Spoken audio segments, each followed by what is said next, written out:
عن عبداللہ ابن ابی نہیک قال لقینی سعد بن ابی وقاص فی السوق فقال اتجار کسبا سمعت رسول اللہ صلی اللہ علیہ وسلم یقول لیس منا من لم یتغن بالقرآن۔ یہ روایت مسند حمیدی سے لی گئی ہے، اس کا رقم 77 ہے۔ عبداللہ بن ابی نہیک سے مروی ہے، وہ کہتے ہیں سعد بن وقاص رضی اللہ عنہ سے بازار میں ملاقات ہوئی۔ سعد بن وقاص رسول اللہ صلی اللہ علیہ وسلم کے بہت جلیل القدر صحابہ میں سے ہیں۔ ان سے بازار میں ملاقات ہوئی تو انہوں نے مجھے دیکھتے ہی کہا، یعنی سعد بن ابی وقاص بھی کہیں بازار میں تھے، یہ بھی تھے، وہ شاید اپنی کسی ضرورت کے لیے گئے ہوں گے، یہ بہرحال بازار میں سودا کرنے، مال بیچنے اور اس طرح کی کچھ تجارتی سرگرمیوں میں بہت مصروف تھے، یہ روایت سے خود معلوم ہو جاتا ہے۔ تو بازار میں ملاقات ہوئی تو انہوں نے ان کو دیکھا اور کہا کہ تم لوگ کمائی کرنے والے تاجر بن گئے ہو، کمائی کرنے والے تاجر، جیسے کہ بعض اوقات اپنے بھائیوں کو توجہ دلائی جاتی ہے۔ میں نے رسول اللہ صلی اللہ علیہ وسلم کو سنا ہے کہ آپ نے فرمایا جو قرآن جیسی دولت پا کر بھی غنی نہیں ہوا وہ ہم میں سے نہیں۔ تو یہ انہوں نے اپنے ایک ساتھی کو، ایک صحابی کو توجہ دلائی کہ اللہ کے پیغمبر نے یہ کہا تھا۔ یہ جو روایت ہے جس میں یہ کہا گیا ہے کہ جو قرآن جیسی دولت پا کر بھی غنی نہیں ہوا، اس کا مطلب کیا ہے؟ میں نے لکھا ہے یعنی ہدایت کے معاملے میں غنی نہیں ہوا۔ اللہ تعالیٰ کی ہدایت یہ میری، آپ کی، ہر انسان کی ضرورت ہے۔ یہ اتنی بڑی ضرورت ہے کہ ہمیں جو سب سے بڑی دعا سکھائی گئی ہے اور جو ہم ہر نماز میں کرتے ہیں وہ دعا کیا ہے؟ اہدنا الصراط المستقیم، پروردگار ہمیں سیدھی راہ کی ہدایت بخش۔ اگر ہدایت مل گئی ہے تو اس پر شرع صدر عطا فرما، اور اگر شرع صدر ہے تو اس پر ثابت قدمی عطا فرما۔ یہ ساری بات اس ایک جملے میں بندہ اپنے پروردگار سے روزانہ کہتا ہے۔ تو ہمیں قرآن مل گیا۔ اب قرآن مل گیا تو اس کے بعد کیا قرآن سے باہر کہیں اور ہدایت پائی جائے گی؟ اس کو حضور نے بیان کیا کہ قرآن اتنی بڑی دولت ہے کہ اس کو پا کر آدمی کے اندر وہی احساس ہونا چاہیے کہ میں تو گویا غنی ہو گیا۔ یہی وہ بات ہے جو سورہ الضحیٰ میں کہی گئی ہے کہ ہم نے تجھے محتاج پایا تو غنی کر دیا۔ کس چیز کا محتاج پایا؟ ہدایت کا محتاج پایا۔ یعنی ہم میں سے ہر شخص اس کا محتاج ہے۔ تو رسول اللہ صلی اللہ علیہ وسلم کو بھی اللہ تعالیٰ نے اپنا یہ احسان یاد دلایا ہے کہ تمہارے اندر بھی شدید طلب تھی۔ پیچھے کہا نا وجدہ کا ضالن، ہم نے دیکھا کہ تم راستے کی تلاش میں تھے، چاہتے تھے کہ راہ تمہارے لیے کھلے، تو صرف راستہ نہیں دکھایا، غنی کر دیا۔ تو قرآن مجید ایک بڑی کتاب ہے جس میں 1000 پہلوؤں سے حقائق واضح کیے گئے ہیں۔ گویا یوں سمجھیے کہ جو قرآن کی ہدایت ہے اگر اس کا خلاصہ بیان کیا جائے تو شاید پوری ہدایت کو ایک چھوٹی سورہ میں بیان کیا جا سکتا ہے، لیکن اس کو اتنے پہلوؤں سے اللہ تعالیٰ نے بیان کیا ہے، اس کے دلائل دیے ہیں، مثالیں واضح کی ہیں، اس پر اٹھنے والے اشکالات کو رفع کیا ہے کہ گویا صرف یہ نہیں کہ ضرورت پوری کیا، غنی کر دیا ہے۔ تو اس کو بیان کیا ہے، یعنی ہدایت کے معاملے میں غنی نہیں ہوا اور یہی سمجھتا رہا کہ یہ کتاب اس کے لیے کافی نہیں ہے، اس کے سوا، اس سے آگے اور اس سے بڑھ کر اسے کچھ اور چیزوں کی بھی ضرورت ہے جن سے وہ اکتساب ہدایت کر سکے، یہ خیال کیا۔ یہ ظاہر ہے کہ قرآن کے خدا کی کتاب اور دین و شریعت کے لیے میزان اور فرقان ہونے پر عدم اعتماد کا اظہار ہے، جس کے بعد کوئی شخص اپنے آپ کو مسلمان نہیں کہہ سکتا۔ تو اس کی طرف رسول اللہ صلی اللہ علیہ وسلم نے توجہ دلائی تھی، اور یہ کہا تھا کہ جو قرآن کو پا کر بھی غنی نہیں ہوا وہ پھر ہم میں سے نہیں ہے، یعنی وہ پھر کوئی اور جگہ تلاش کرے، ورنہ اللہ تعالیٰ نے قیامت تک لوگوں کے لیے ہدایت کے معاملے میں غنا کا بندوبست کر دیا ہے۔ یہ اس روایت کا ایک پہلو ہے۔ اس کے بعد دوسرے پہلو بھی ہیں، انہیں اب اگلی نشست میں دیکھیں گے۔ وآخر دعوانا الحمدللہ رب العالمین۔ بسم اللہ الرحمن الرحیم۔ عن عبداللہ ابن ابی نہیک قال لقینی سعد بن ابی وقاص فی السوق فقال التجار کسبا التجار کسبا سمعت رسول اللہ صلی اللہ علیہ وسلم یقول لیس منا من لم یتغن بالقرآن۔ یہ روایت ہم نے پچھلی نشست میں پڑھ لی تھی۔ میں نے عرض کر دیا تھا کہ یہ مسند حمیدی سے لی گئی ہے اور اس کا رقم 77 ہے۔ اس کا کچھ حصہ زیر بحث آ گیا تھا۔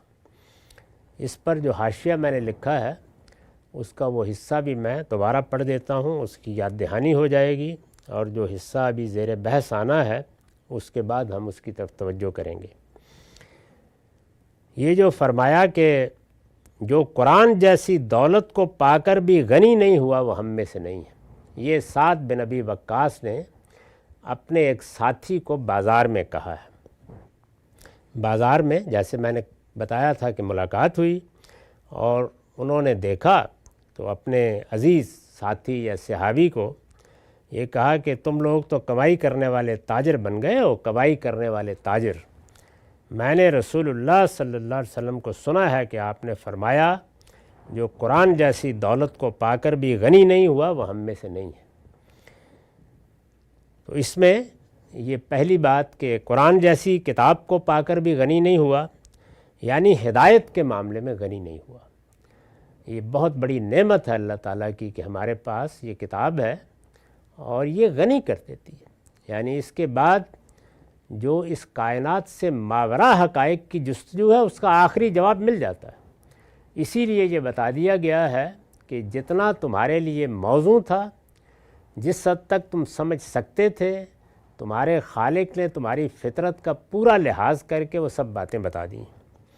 یعنی ہدایت کے معاملے میں غنی نہیں ہوا اور یہی سمجھتا رہا کہ یہ کتاب اس کے لیے کافی نہیں، یعنی بدقسمت ہیں وہ لوگ کہ جن کے پاس یہ کتاب ہے اور پھر وہ دائیں اور بائیں کے فلسفوں کی نظر ہو جاتے ہیں۔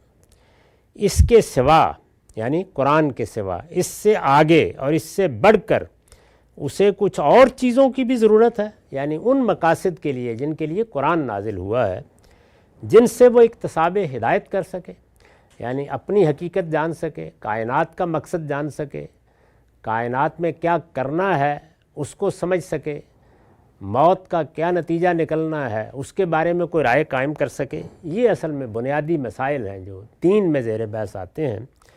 تو فرمایا کہ ان کے لیے تو قرآن غنی کر دیتا ہے۔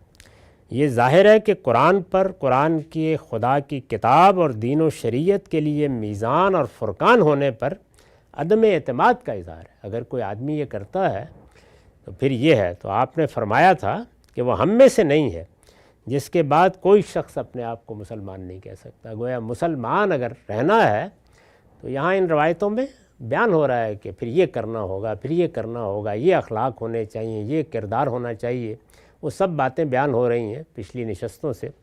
تو یہاں فرمایا کہ اس کا ایک تقاضا یہ بھی ہے کہ قرآن سے غنی ہو جاؤ اس معاملے میں جس کی تعلیم قرآن دینے کے لیے آیا ہے۔ یہ بہت بڑی نعمت ہے۔ سورہ الضحیٰ کی آیت و وجدہ کا عائلاً فاغنا، سورہ الضحیٰ میں ہے نا کہ ہم نے تجھے محتاج پایا تو غنی کر دیا۔ رقم 8 میں اسی غنا کا ذکر ہوا ہے، یعنی وہاں پر بھی اصل میں ہدایت کا غنا زیر بحث ہے۔ وہ رسالت مآب صلی اللہ علیہ وسلم کوئی محتاج نہیں تھے کسی زمانے میں۔ وجدہ کا عائلاً فاغنا، ہم نے تمہیں ہدایت کے معاملے میں محتاج پایا۔ اسی کو دوسری جگہ بیان کیا ہے کہ وجدہ کا ضالاً فہدیٰ، یعنی تمہارے سامنے راستہ واضح نہیں تھا اور تم سرگرداں تھے، کہیں راستہ ملے تو ہم نے راستہ دکھا دیا۔